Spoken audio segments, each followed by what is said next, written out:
이번에는 검찰 개혁 얘기를 할 텐데요. 오늘은 좀 짧게만 할 겁니다. 예. 네, 짧게만.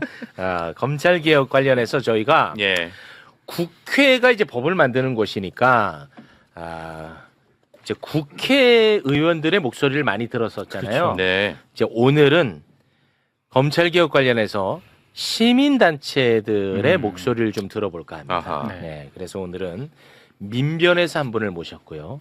그리고 진짜 시민단체 한 분을 저희가 모셨습니다. 네. 자, 그러면 두 분 만나보겠습니다. 민변 사법센터 소장님 박용대 변호사 박수로 맞이합니다. 안녕하세요. 네, 반갑습니다. 박용대입니다. 네, 반갑습니다. 반갑습니다. 매불쇼를 혹시 아시나요? 네, 잘 알고 있습니다. 어떻게 네. 알고 계십니까? 뭐 본방을 매일 사수하지는 못하지만 왜 근데 사수하지 않아요? 저 업무가 있고 뭐 재판을 가다 보니까 아니 뭐 네. 매불쇼는 그러면 다 뭐 실업자들만 보는 겁니까? 말씀을 아니요. 그렇게 하시면 좀 곤란합니다. 초면 아니에요? 아니 초면은 왜 나한테 결례를 보내? 아니 그 일 없고 뭐 사회 패배자들만 보는 것처럼 말씀을 하셨잖아. 그런 취지는 아니죠. 아니, 그런 건 네. 아니에요. 그렇게 말씀하셨잖아 지금 나한테 지금 결례하셨잖아. 왜 그러셨어요? 네, 네, 앞으로 열심히 보도록 하겠습니다. 예. 예. 맞습니다. 네. 자, 그리고 또 한 분 일생을 시민단체에서 활동하고 계시는 네. 분입니다. 근데 오늘인가? 오늘도 오늘. 보안 수사권과 관련해서 기자회견을 하고 막 돌아오신 분입니다. 안진걸 소장님 박수로 모십니다. 안녕하십니까. 네, 안녕하세요. 네, 박용대 변호사님이 민변에서 활동할 때 제가 이제 참여연대에서 연대에서 보좌에서 같이 많이 활동했는데 변호사님 매불쇼 광팬 맞는데 법정에 들어가 있을 때나 회의 때 못 보셨다는 취지죠.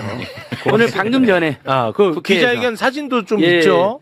9번 네. 사진 한번 보여주십시오. 예, 여기 저번에 체육관 맞습니다. 끝에서 다른 사람 데모하는 사진만 소개하고 너는 어디 있느냐. 날카로웠어요. 뜨끔하더라고요. 못 갈 네. 때가 있었거든요. 예. 네. 그래서 오늘은 무려 2개의 데모를 직접 하고 왔습니다. 와. 제 가운데가 접니다. 가운데 예. 안진걸 소장님. 네, 그 옆에 네, 우리 김준영 의원님. 김준영 의원님도 함께. 김준영 맨 오른쪽에. 의원님 저의 현장 존재를 증명해 주시고요. 네. 그다음에 저 촛불행동의 김민웅 공동대표님도 보이시네요. 그러네요. 그래서 저것이 이제 쿠팡이고요. 이거는 올리면 안 돼. 네. 검찰 개혁만 얘기해야 돼요. 네. 오늘은- 왜냐면 이따가 또 쿠팡 얘기를 네, 또 나눌 그래서- 거니까. 오늘 사실 안진걸 특집입니다. 네. 모든 거에 다 연결돼 있어. 예, 다 검찰 개혁에도 함께 하시고 쿠팡도 쿠팡 문제도 있고. 또 함께. 아, 예. 그러니까 이광수 박시동 안진걸 기부학원 이야기도 좀 이따 하나 해야 됩니다. 네. 우리 주요 패널들이니까. 그리고 매부리님들 네. 에어컨 저번에 에어컨 얘기. 아니 요것만 그러니까 너무 요즘에 신나는 일이 많으니까 저번에 9대로 우리 에어컨 명장들 설치했잖아요. 맞아요. 예. 근데 우리 순전히 매부리님들 중에 저소득층 분들도 계시잖아요. 네 분이 애절한 사연을 다시 보내주셨어요. 지난주. 그래서 이번 주부터 네 분 설치 들어갑니다. 네. 네, 무상 설치고요. 검찰. 평생 예예쓰고요. 네. 아니 그러니까 검찰 개혁과 함께 민생 네, 민생. 챙기기를 병행해야 돼요. 병행합니다. 이랬을 때 개혁이 더 힘을 받습니다. 고맙습니다. 예. 우리 변호사님 네. 민변 사법센터 소장으로 계시는 것 같은데 네. 민변 사법센터 저도 사실 이제 처음 듣는 건데 어떤 일을 하는 곳인가요?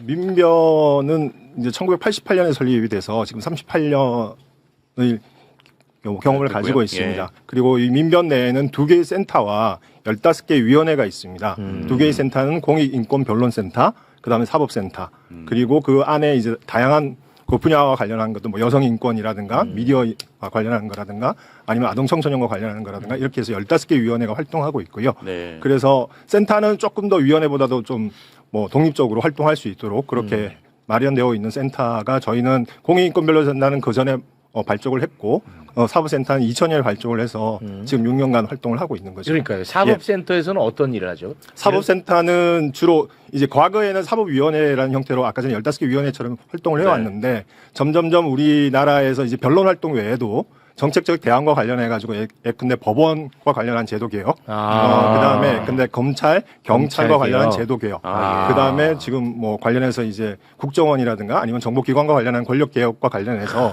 제도적 대안들에 대한 연구들을 좀 하고 그거에 대한 정책적 대안들을 제시하는 그런 활동들을 하고 있습니다. 우리 사회 곳곳에 이런 분들이 계시니까 이 개혁이 되는 거야. 그러니까 첫 단추를 끼는 분들 아니겠습니까? 참 정말 훌륭하십니다.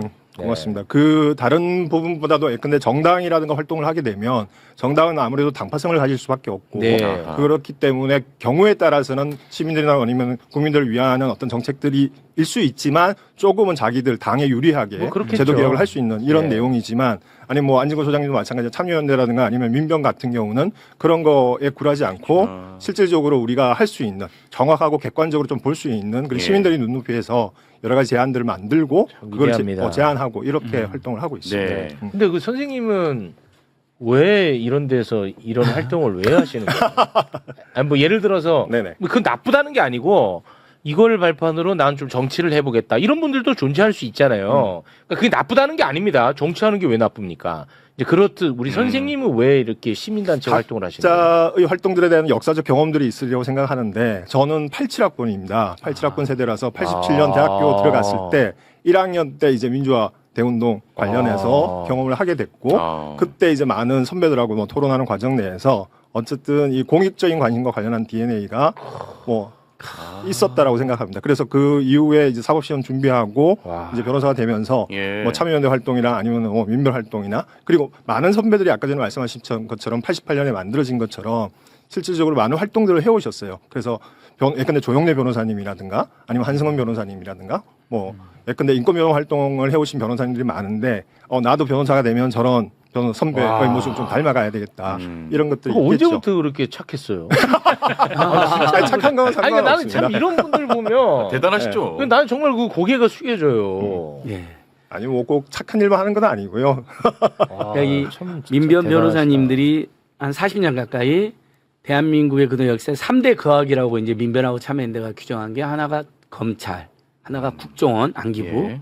그 다음에 재벌 체제. 예. 온갖 나쁜 일 많이 했잖아요. 요즘 쿠팡이 제일 많이 하는데 이걸 민변 참여연대는 일반 시민들이, 민변은 변호사 변호사분들이. 전문가들이. 네. 그래서 이제 우리 매부리님도 많이 하신 조수진 변호사님이 직전 사무총장, 지금은 아닌데, 그러니까 조수진 변호사님 있잖아요. 네. 그다음에 지금은 강문대 변호사님이 회장, 네. 박용대 아니, 뭐 변호사님. 그 구조까지는 그러니까 우리가 그건 시간이 없어요. 이 3천 명의 변호사님들이 그렇게 네. 정말 치열하게 정말 활동을 훌륭하다. 했습니다. 예. 응원 고맙습니다. 많이 네. 해주셔야 됩니다. 자, 오늘은 검찰개혁 이야기 시민단체의 목소리를 좀 듣고자 모셨는데 길게는 하지 예. 말고 짧게 좀 하겠습니다. 지금 검찰개혁 때문에 민주당이 매우 혼란한 상황입니다. 핵심은 검찰에게 보안 수사권을 줄 것이냐 말 것이냐의 문제입니다. 네.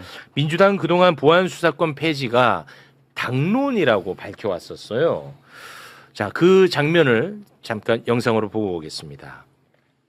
수사와 기소의 완전 분리는 민주당의 불가역적 당론입니다.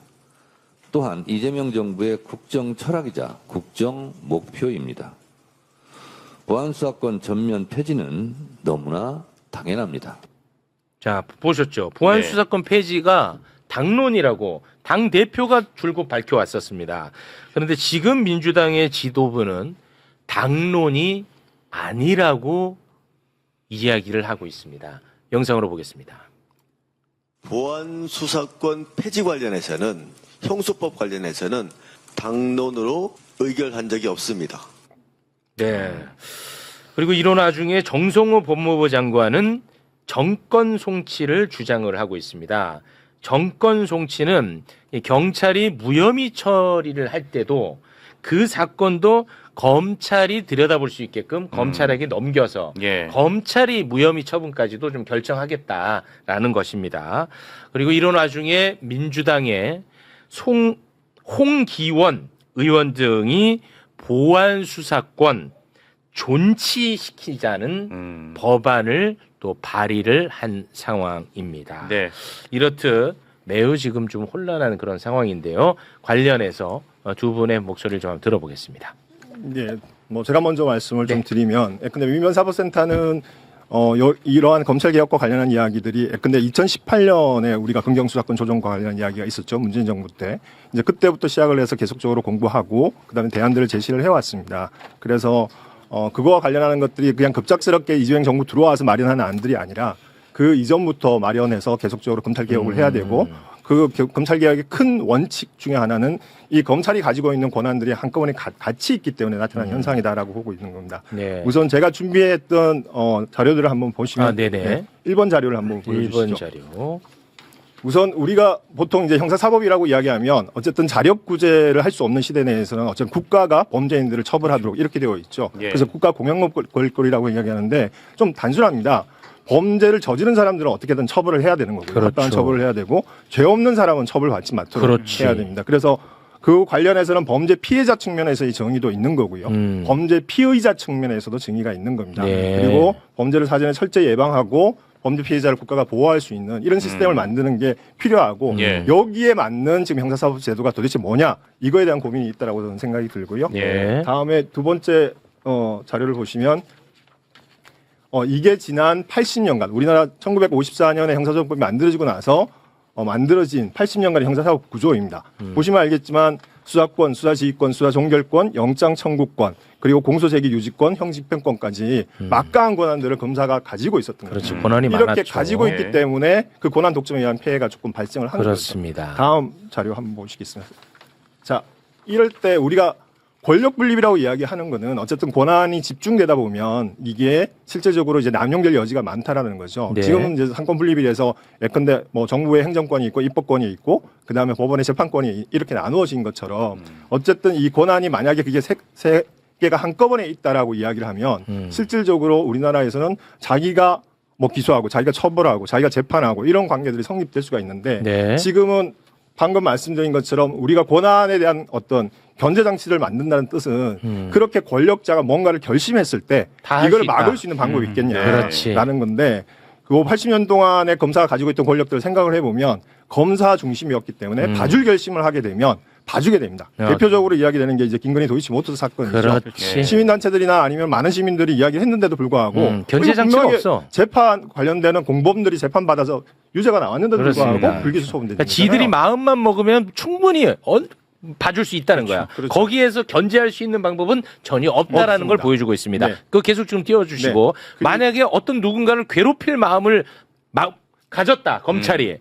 그러면 저런 식으로 뭐 강기훈 유서대필 조작 사건이라든지 예. 이렇게 이제 괴롭히는데 그거를 막을 수 있는 제도가 없다라는 말씀입니다. 네, 맞습니다. 네. 왜냐하면 아까 말씀드린 것처럼 이 괴롭힐 결심이 단순하게 자기 사적인 괴롭힘을 받는 사람들을 괴롭히는 정도가 아니라 국가적으로. 아까 말한 국가적으로 선출직 네. 공무원들에 대해서 그렇습니다. 공격을 가하기 시작하게 되면 그 대표적인 모델이 이재명 대통령이에요. 네, 그렇습니다. 네. 이제 그렇게 되는 거죠. 그렇습니다. 그래서 지금 이제 검찰 개혁과 관련한 이야기들을 살펴보시면 다음 네 번째 자료를 한번 보시면 요 세 개의 권한 지금은 직접적으로 이제 직접 수사권이라든가 아니면 보완 수사권의 논쟁이 있는데 실제로 그거 외에 지금 검찰한테 주자라고 이야기하는 기소권, 영장 청구권 이 두 가지의 권한만 하더라도 막강합니다. 그렇지. 생각을 해보시면 아까 말씀드린 것처럼 국가가 공영보를 행사하면 수사하고 기소하고 처벌을 해야 되는데 기소의 문턱에서 검사가 만약에 나 기소 안 해라고 이야기를 해버리면 견제 처벌할 수 장치가 있는 없어. 장치가 없습니다. 그리고 그 기소는 기소 독점주의나 기소 편의주의에서 검사가 지금 독점을 하고 있는 관계거든요. 그렇습니다. 자, 그런 관계니까 이 세 가지의 권한이 저희들이 봤을 때는 마치 한꺼번에 가지게 되면 뭐 예컨대 반지의 제왕이 절대 반지처럼 자기 마음대로 할 수 있는 그런 권한들이 생긴다는 그렇습니다. 거죠. 그렇기 때문에 어떻게든 한 개든 두 개든 나눠야 된다. 쪼개야 돼. 나눠야 된다라는 이야기를 드리게 되는 거고요. 네. 그 다음에 그렇게 해서 검찰 개혁의 핵심은 권한의 분산이다. 그리고 직접 수사권하고 기소권의 조직적 분리를 통해서 이제는 검사의 나라가 아닌 시민의 나라로 가야 된다. 네. 이게 시대적 과제다라는 설명을 드리는 거죠. 예. 그래서 보안수사권 전치 논쟁의 핵심은 저는 그렇다고 생각합니다. 이 보안수사권을 남겼을 때 분명히 장점이 있습니다. 권한이 한꺼번에 있으면 신속하게 처벌할 수 있고 효율성. 신속하게 효율성도 있습니다. 그렇지. 다만 이게 남용됐을 때 과연 그런 막을 장치가 있냐라는 이야기인데 그게 없다. 실질적으로 밑에 나와 있는 것처럼 보안수사권을 남겨뒀을 때 막을 방법 없다. 왜냐하면 보안수사권을 통해 가지고 아까 내가 수사를 해보니까 이 사람 기소하는 게 맞아 해서 기소해버리면 그 사람은 형사재판에서 무죄로 받기 전까지는 그 올가문에서 빠져나오질 못합니다. 그렇습니다. 그런데 우리가 알고 있지만 형사재판이라는 게 한 3년 걸리고 이렇게 되기 때문에 그동안에 뭐 가정은 풍비박산이 되고 집안에는 엉청한 가져요. 타격이 올 수밖에 없고 심지어는 네. 선출직 공무원이 그런 형태가 된다면 우리 국민들이 선출을 할 때 잘못된 판단을 할 수 있는 민주주의 그러죠. 파괴가 되죠. 그렇죠. 민주주의를 위협할 수 있는 그런 관계가 됩니다. 네. 거기에 비해서 아까 이야기된 것처럼 경찰의 약간 부실 이런 것들은 조금 다른 제도적 대안으로 해결할 수 있는 것 같다라는 생각이 드는 거죠. 네. 그다음에 6번째 자료를 한번 보실까요? 우선 뭐 저희들이 이제 보안 사건을 존치하는 게 이거 때로는 너는 살인자 편드냐 뭐 이런 이야기를 하는데 전혀 그런 논의가 아니라고 말씀을 드리고 싶습니다. 피해자를 보호해야 된다는 거는 누구나가 다 인정하는 제도고 네. 이거와 관련해서 보안 수사권 존치가 유일한 방법이냐 다른 방법이 있는 거냐 아니면 보안 수사권 존치를 시켰을 때 남용하는 것들을 어떻게 막을 방법이 있겠느냐 네. 이런 거를 이제 제도적으로 따져가지고 이게 그거에 대한 지금 설명을 현재의 쟁점입니다. 그렇죠. 예. 현재를 설명하는 방법입니다. 피해자를 잘 보호한다는 이야기는 아까 여기 나와 있는 것처럼 수사 재판 절차에서 피해자의 권리를 두텁게 하는 피해자의 주체성을 인정하고 피해자 진술권을 확보해주고 피해자의 정보에 대해서 알 권리를 충족시켜주는 이런 절차적인 권리들을 신장시키는 반면에 또 한편으로는 철저한 수사를 통해서 나한테 그렇게 범죄를 일으킨 사람을 처벌하는 거잖아요. 근데 가장 큰 문제는 보안 수사를 좀 존치했으면 좋겠다라고 이야기하시는 분들의 이면에는 기본적으로 경찰의 수사에 대한 신뢰들이 좀 떨어져 있는 것 같습니다. 네. 경찰보다는 그래도 검사들이 수사가 좀 낫지 않아? 이런 생각들을 하시면서 지금 그게 만약에 보안 수사권이 없다라고 이야기를 하게 되면 지금 뭐 경찰과 관련한 것들에 대한 부실 수사가 있을 수밖에 없고 그러면 나를 피해를 줬던 그 범죄인은 처벌 못하는 거 아니야? 네. 이제 이런 생각들이 좀 깔려 있는 그렇습니다. 거라요. 그래서 이제 네. 그 경찰의 부실, 경찰의 비위 그것을 어떻게 막을 것이냐. 이게 이제 최대 쟁점인데 그 7번 자료로 네. 요거에 좀 앞에 거는 사실 저희가 네. 우리 변호사님이 초면이라서 다 들어드렸는데 저희가 정확하게 7만 5천 번 들었어요. 아 그렇습니까? 예, 예. 네. 수천 번 방송했죠. 수천 번. 근데 예, 이거는 아니 근데 제가 뭐라고 하는 게 아니라 네. 근데 또 다시 도돌이표로 그 얘기를 또 하고 있잖아. 맞아요. 그래서 들을 필요가 있었는데 그만큼 참 이게 어렵다. 네네. 근데 어찌됐든 지금 현재의 쟁점은 7번. 부실하고 암양수사를 막기 위한 방법들 1번, 2번, 3번, 4번, 5번에 적혀 있는 것은 현재 형사청구법에도 있습니다. 그리고 아까 전에 그 앵커님께서 말씀하신 것처럼 불송치를 하게 되면 그 사건은 지금 현재도 모든 기록들이 다 가도록되어 있습니다. 지금도. 그래서 90일 동안 검사가 보도록 되어 있고요. 저희들이 이야기하는 것은 검사의 감시 시스템을 만들지 말자는 뜻이 아니라 네. 실질적으로 검사가 간접적인 방법으로 자기가 직접 수사하지 않는 방법으로도 얼마든지 감시하는 시스템을 만들 수 있는 거 아니냐. 왜냐하면 아까 직접 수사하게 되면 기소권이나 영장 청구권이 결부돼서 실질적 괴롭힐 결심이나 아니면 봐줄 결심을 할 때 막을 방법이 없고 그걸 제어할 수 있는 다른 수단이 있다면 모르겠지만 지금 보안 수사권 존치를 주장하시는 분은 그 다른 대안들은 제시를 못하고 있습니다. 네. 저희들이 아무리 고민해봐도 다른 대안이 없어요. 왜냐하면 기소권이라는 건 아까 말한 것처럼 검사만이 가지고 있기 때문에 그냥 기소하든지 불기소하든지 판단하면 되는 문제거든요. 그래서 기소를 해버렸을 때는 재판을 받을 수밖에 없는 형편이고 그런 상황이기 때문에 이렇게 기소권의 막강한 권한이 보안 수사권, 직접 수사권하고 결부되면 굉장히 이제 힘든 상황이고 그 권한 남용을 막을 수가 없다라는 이야기가 되는 거고요. 네. 여기 있는 것처럼 어쨌든 간접적인 방법과 관련해서는 보안 수사 요구권 이것들을 어떻게 실효적으로 할 거냐라는 문제가 있는 거죠. 그래서 지금 예컨대 이행 기간을 두거나 그다음에 그거에 대해서 만약에 뭐 잘 이행되지 않았을 때는 타 수사 기관에 다시 한번 보안 수사를 할 수 있는 방안이 있거나 그다음에 그거와 관련해서 만약에 듣지 않는다라고 하면 뭐 징계를 가하거나 하거나. 이런 방법들을 조치를 하면 되는 거죠. 요구하거나. 그렇죠. 그렇게 하면 되는 것 같고 그다음에 나중에 불송치 결정과 관련해서도 봤을 때 이거 재수해야 되는 것 같은데 라고 이야기하게 되면 그 기관에 재수사 요청을 할 수 있는데 만약에 자기가 했던 사건에 대해서 자기 수사를 하는 거와 관련해서 만약에 어려움이 발생한다라고 이야기하면 그 상급 부서에 재수사를 요청하거나 아니면 다른 수사기관에 지금 중수청하고 지금 국수본이 있기 때문에 국수본의 사건들은 중수청에 넘기고 중수청의 사건은 국수본에 넘겨서 서로 교차해서 수사할 수 있도록 하게 되면 네. 더 촘촘히 수사할 수 있는 거 아니냐 네. 이런 이야기를 드리는 거죠. 알겠습니다. 네네.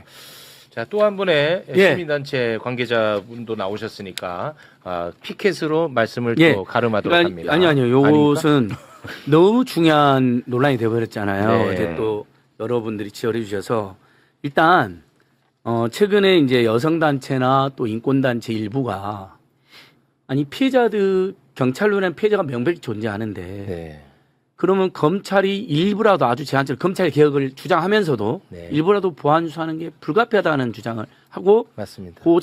지금 장윤기 사건이나 돌려차기 사건 때문에 이 여론이 급속도로 확산되고 있어요. 네. 그러니까 민주당이 집권 여당으로서 보안수사권 폐지를 당론을 확정하되 네. 그렇게 걱정하는 분들에 대한 설득력 있는 답을 음. 박영대 변호사님처럼 해주셔야 되는 거예요. 근데 그렇습니다. 어느 정도냐면 박영대 변호사 속해 있는 민변마저도 여론조사를 해봤더니 설문조사했더니 그 진보적이고 운동권 변호사님들마저도 60~70%가 부분적으로라도 보안수사권이 필요하다라고 지금 답이 나왔어요. 아, 그건 맞습니까? 예. 그 정도로 우리 변호사님이랑은 좀 생각이 다른 분들이 많은가 다를 보네. 수 있죠. 왜냐하면 근데 그게 법조계에서는 우리 청자님도 아셔야 됩니다. 법조계에서는 다수견입니다. 진보, 중도, 보수할 것 없이. 보안 수사를 예, 중시시켜야 줘야 된다. 된다. 그게 법조인들의 다수 의견. 예, 참여연대에서도 경론이 있었는데 참여연대는 조금 빠르게 보안수사권을 폐지해야 된다. 이렇게 결정을 한 거라고 알고 있습니다. 시민단체들은 다수가 보안수사권 폐지. 근데 이제 피해자 단체, 여성 단체들은 아니다, 필요하다. 그래서 필요하다. 시민사회 단체들 같은 운동권 진보 진영 사이에서도 이게 경론이 있기 때문에 네네. 이거에 대해서 피해자들의 입장을 좀 더 반영해야 된다, 고민해야 된다는 일부 국회의원들이나 정부의 목소리를 우리가 역적이나 반격으로 몰 필요가 있다. 그렇게는 가지 아니 근데 마. 그렇게 하는 분들 있잖아요. 그렇게는 하지 그리고 마. 대통령이 기소수사 분리에 찬성하지 않는데 그건 사실 아닙니다. 기소수사 분리는 찬성인데 네. 혹시라도 이런 피해자들이 피해를 최소화하자. 경찰로부터 어떤 피해를 당할까봐 거기에 대한 대안을 마지막까지 제시해서 국회가 수계해서 보안수사권 폐지하면 되는 겁니다. 네. 자, 제가 박노면 말을 위해서 하나만 말씀드립니다. 자, 제가 고소고발 엄청 해봤잖아요. 네. 수백 번 해봤잖아요. 네. 일반적으로 제가 우리가 나경원에 대한 피해자잖아요. 근데 나경원 검찰이 수사하면 아예 수사 안 해요. 고발하면. 그래도 경찰에 고발하면요. 경찰은 형식적으로라도 수사라도 했습니다. 이게 우리 경험이고요. 그다음에 자, 그러면 검찰에는 항고 제한고를 했잖아요. 우리가 검찰에 고발했을 때. 그러면 경찰에 만약에 내가 피해자, 여기 있는 모든 분들이 피해자야, 지금 엄청난. 근데 경찰에 고발했는데 경찰이 제대로 수사 안 할까 봐 지금 걱정인 거잖아요. 그렇습니다. 지금 반대하는 거. 암장시킬까 자, 그러면 자, 일선 경찰 처음에 고발했는데 제대로 수사를 안 한다. 광역 경찰청에서 재수사하게 만드는 제도를 만들면 되잖아요. 이미 지금 그렇게 법안이 제출되어 있는데요. 네. 광역 경찰 정도 제대로 안 한다. 두 번째 이 신청으로 우리가 검찰에 항고 제한하듯이 본청이나 공수처나 국수본에 그러니까 최고 경찰기관에 두 번째 이 신청을 하는 거죠. 상급기관으로. 벌써 똑같잖아요. 검찰이 안 했을 때하고. 그다음에 여기에다가 검찰은 그냥 항고를 대부분 기각해 버립니다. 경찰은 여기다가 오늘 행안부 장관이 국수본 직속에 내부 비리 수사대까지 설치하겠다 그랬어요. 자, 또 하나의 장치가 들어왔죠. 아, 네네. 그다음에 오늘 경찰청장 권한대행이 만약에 검찰이 지금 보안수사권 없지만 보안수사 요구권이 있잖아요. 그렇습니다. 했을 때 그걸 거절하면 어쩔 거냐고 또 우리 피해자는 질부. 네, 그렇습니다. 보안수사를 요구했는데 거절하면 검찰에게 수사팀 교체 권한까지 주겠다고 했어요. 그러니까 경찰이 혹시라도 피해자들 외면할 때 검찰이 지금 수사하는 것보다 몇 개의 장치가 더 들어가는 거예요. 거기에다가 저는 오늘 촛불행동이랑 완전 박탈 주장하면서 좋은 말씀이네. 우리 피해자님들 걱정하지 마십시오 하고 제가 대안 하나 더 냈어요. 자, 우리가 이의 신청하면 독립적인 부서와 외부 시민단체들까지 포함해서 감찰이 바로 들어가요. 자, 이 신청은 천천히 해봐. 잠깐만. 그러니까 자, 우리 법을 모르는 분들도 많으니까 경험이 없으면 어려운 거. 자, 잠깐만요. 피해자가 지금 수사가 진행되는 게 마음에 안 들어. 그래서 이의 신청이라는 걸 합니다. 자, 그러면 이제 검찰에 항고 제한고 하듯이 상급 경찰기관이 재수사를 하잖아요. 동시에 그 이의 신청을 한 분들의 입장을 반영해서 감찰까지 해버리는 거예요. 그게 공수처가 할 수도 있고 경찰 내 독립된 감찰부서가 할 수도 있는 거예요. 그러니까 피해자들을 외면하거나 암장하면 상급기관에서 재수사를 당할 뿐만 아니라 감찰까지 당하게 만드는 거죠. 그러니까 3겹, 4겹, 5겹, 4겹, 지금 5겹으로 장치가 있다, 견제 장치. 그리고 하나 더 이제 오늘 좋은 말씀 많이 하시네. 강력한 장치. 이렇게까지 내용이 실한 적이 처음이에요. 네. 그러니까 맞아요. 그리고 탄탄하네. 제가 답답했던 게 보안수사 전면 폐지를 주장한 분들이 피해자들이 묻는 거 질문에 대한 답을 제대로 안 해주셨어요. 소장님 좋아 지금. 이렇게 답을 해줘야 되고 너무 좋아 내가 지금. 똑같은 피해자 입장에서 경찰이 고발했는데 제대로 수사하면 나도 미쳐버릴 것 같다. 그러니까 좋아 그럴 때 지금. 나는 정치검찰보다는 경찰 내에 상급경찰청, 그다음에 최고수사청, 그다음에 공수처, 그다음에 감찰조직, 그다음에 내부비리수사대, 그다음에 수사팀 교체. 벌써 5개 나왔잖아요. 내부 비리 수사대는 이번에 발표했어요. 오늘 행안부 장관이. 그러니까 발표하신 거는 그 법제화 해야 되는 거예요? 아니 경찰 직제로도 만들 수 있죠. 그것은. 아 그래요? 제가 방금 말한 것은 법제화 해야 되는 것과 경찰이 지금 현행 제도에서 할 수 있는 게 지금 포함되어 그래요. 있어요. 오, 오케이. 그다음에 마지막으로 강력한 장치로 지금도 검찰에 고발했는데 재항고까지 대부분 기각되잖아요. 그러면 최종 수단으로 고소인이 독직폭행이라든지 직권남용 안에서 재정 신청을 할 수 있어요. 법원이 직접 기소해달라는 제도거든요. 난 이제 수사기관은 더 이상 못 먹겠다. 예. 이제 사법부에다가 할수 있는데 재정 신청. 자, 우리 경찰에도 우리가 했는데 경찰 1차 이의신청, 2차 이의신청, 감찰까지 다 기각됐어. 이 피해자가 재정 신청을 지금보다 더 많이 하게 해주면 되잖아요. 법원에 직접 이 피해자, 이 가해자를 고발하면서 기소해달라고 하는 것을 더 활성화시키는 거예요. 와. 그러면 정치검찰에 안 가도 2중, 3중이 아니라 지금 6중, 8중이야. 6중, 7중, 제가 보기엔 한 너무 10중의 많아. 안전장치를 두는 거예요. 이거 너무 많아서 힘들다. 그래서 절대 피해자의 피해가 외면되지 않고 암장되지 않고 그러면서 사실 말이 보안 사건이지 이건 검찰의 수사권이 그냥 유지되는 거고 검찰이 수사권을 악용하고 그것을 유지하는 걸 야욕을 가져가는 거거든요. 앉은 걸 박수 한번 들어가네. 아니, 진짜, 아니. 그러니까 진짜 너무너무 물 좀 드세요. 예, 물 드세요. 결명자차. 드세요. 지금 입이 바짝바짝 마르시니까. 이때 네네. 틈 이용해서 발언하세요. 몇 가지만 조금 그 예. 이야기 드리면 아까 전에 저 우리 안진걸 소장님이 이야기하신 것처럼 민변의 의사가 뭐 70% 가까이가 보안사건 전체에 이야기하는데 그거에 대한 실질적인 상황을 이야기 드리면 네네. 민변엔 지금 한 1270명의 변호사들이 활동하고 있습니다.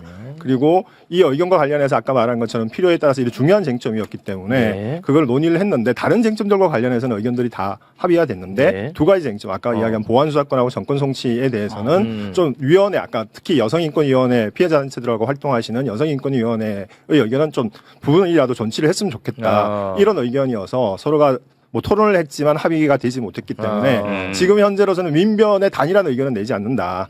단일한 왜냐하면 아까 주무 관할인 이제 사법센터에서 이런 의견이 나왔고 여성인권위원회에서 이런 의견이 나왔기 때문에 우리가 한 단위로서 민변에서 이런 의견을 내지는 않겠다. 다만 각각의 단위들이 개별 단위들이 자기들이 원하는 전문가적인 의견을 이야기하는 거는 상관하지 않겠다. 이렇게 이야기를 했는데 어쨌든 그런 거가 되고 그다음에 그거와 관련해서 어느 정도 의견이 있는지를 내부적으로 좀 조사를 해봤는데 네. 아까 1270명 중에 한 403명이 응답을 해가지고 나온 분포도예요.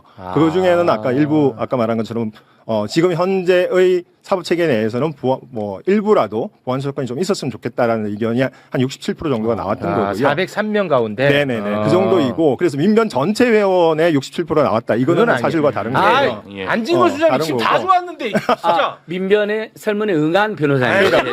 왜냐하면 하시면 안 돼. 지금 예민한데. 이 조사가 발표가 되고 나서 많은 언론들이 이제 그렇게 이야기하면서 민변마저도 보안 수사권 전치에 찬성한다. 이렇게 이야기를 했는데 그거는 정확한 사실은 아니고요. 예. 아니 우리 변호사님 없었으면 우리 또 그냥 속수무책으로 당할 뻔했어. 네네. 그리고 저희도 마찬가지로 회원 활동을 하고 있는 여성인권위원회에서 왜 그런 이야기를 하는지 이런 것들 잘 이해합니다. 그렇지. 그리고 지금 이야기 나온 것처럼 소중한 장영기 목소리죠. 사건이나 아니면은 실질적으로 부산 돌려차기, 네.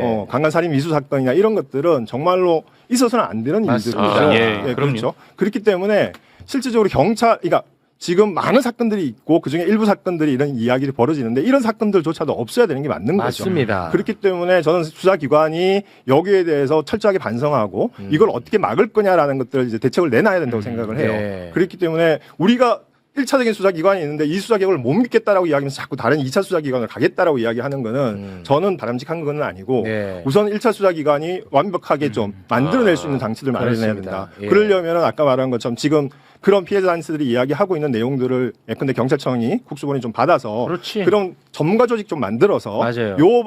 실제로 약자에 대한 대상 범죄들 관련해서는 법률가들을 채용하고 그다음에 우리 안에 본부 내에서 가장 우수한 인력들을 배치해서 어쨌든 그 부분이 해결될 수 있도록 네. 100% 해결 안 될 수는 있겠지만 어쨌든 99.9%라도 최선을 다해서 밤새도록 일해서 해결할 수 있도록 하겠다. 네. 이런 의지를 천명하는 게 저는 좋다고 알겠습니다. 생각하거든요. 당연히 그렇게 오늘 해야 되는 것 같고요. 그거 잘 모셨다 진짜. 네네. 네. 그렇게 해야지만 이제 바뀌어 갈 수 있다고 생각을 알겠습니다. 합니다. 오늘은 여기서 마무리를 짓겠습니다. 네네.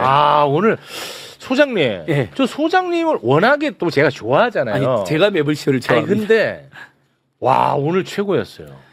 아니, 지금까지 중에. 와, 보안 최고야. 수사가 필요하다고 너무 호소하는 분들 입장도 들어보면 일리가 있을 때가 들어야 있잖아요. 돼. 그걸 우리가 듣고 들어야 돼요. 그래서 알겠다. 예. 그러니까 소장님은 이런- 현장의 목소리를 많이 예. 듣는 분이니까 이런 다르다 확실히. 대안으로 우리가 제시를 와, 해드려가지고 달라. 그분들이 오케이 이제 검찰의 수사권은 완전히 박물관을 보내자 그렇지. 이렇게 만들자는 거예요. 와. 대통령의 진심도 그걸 보완 맞습니다. 요청을 한 네. 거고 피해를 최소화하자는 최소화하자는 목소리를 거예요. 이재명 심지어는 대통령이 피해자를 들고 영으로 하자는 내왔잖아. 거예요. 피해자를 영으로 예. 경찰로 인한 피해자 영으로 하는 좋았다. 장치를 네, 우리가 그럼요. 만들면 보안수권 이야기는 없어집니다. 좋았어. 예. 진짜 우리 소장님. 그래서 박영대 변호사님 제가 오늘 그 대안을 제시한 거잖아요. 어. 예. 1차 수사 내에서 완벽하게 해결하자. 아, 너무 그리고 고맙습니다. 그것도 못 믿을 때는 공수처와 법원의 재정 신청, 외부 100%로 되는 감찰위원들이 그걸 완전히 견제하게 그렇지. 만들자. 삼격 예. 사격으로 그리고 경찰 꼼짝 못해요. 나쁜 생각 못해요. 그리고 그 사람들 걸리면 처벌받고 승진 영원히 못하게 해요. 그렇지. 그러면 본인 경찰이 승진이 그냥 목매단 조직이거든요. 어. 승진 때문에라도 열심히 할 수밖에 그렇죠, 없어요. 그렇죠. 그걸 철저히 평가하고. 네. 마지막으로 하나만 네. 말씀드리면 지금 뭐 정성호 장관께서도 이야기하고 다른 의원들이 말하는 것처럼 범죄 피해자 1%의 희생이 없도록 맞습니다. 피해가 발생하지 않도록 해야 된다는 저는 중요한 이야기라고 생각을 중요한 합니다. 얘기죠. 당연히 아까 말씀드린 것처럼 죄를 지은 사람 처벌해야죠. 네. 근데 또 한편으로는 죄를 짓지 않은 사람들을 처벌하지 않는 것도 굉장히 중요한 거거든요. 근데 실제로 그렇게 범죄 피해자 외에도 아까 무고한 피해자가 발생할 수 있는 거 제가 이제 권한들이 합치게 되면 실제로 무고한 피해자가 발생할 수 있는 거죠. 검사가 마음먹기에 따라서. 그러면 이걸 막을 수 있는 제도 장치가 없다라고 이야기하면 실제로 이걸 분할시킨 속에서 그 속에서 어떻게 잘할 수 있는지를 이야기하는 게 저는 맞다라고 생각하고 그 이야기가 검찰개혁의 핵심이다라고 생각을 합니다. 네. 예. 지금 이 검찰 개혁이 완벽에 가깝게 되더라도 결국은 기소권에 대한 견제는 전혀 없거든요. 그렇죠. 지금. 네. 그런 것도 훗날은 또 우리가 고민하면 좋을 맞습니다. 것 같습니다. 자, 검찰 개혁과 관련해 가지고 함께 해주신 우리 박용대 변호사님과는 여기서 인사를 나누겠습니다. 박용대 변호사님 네, 대단히 고맙습니다. 네 고맙습니다.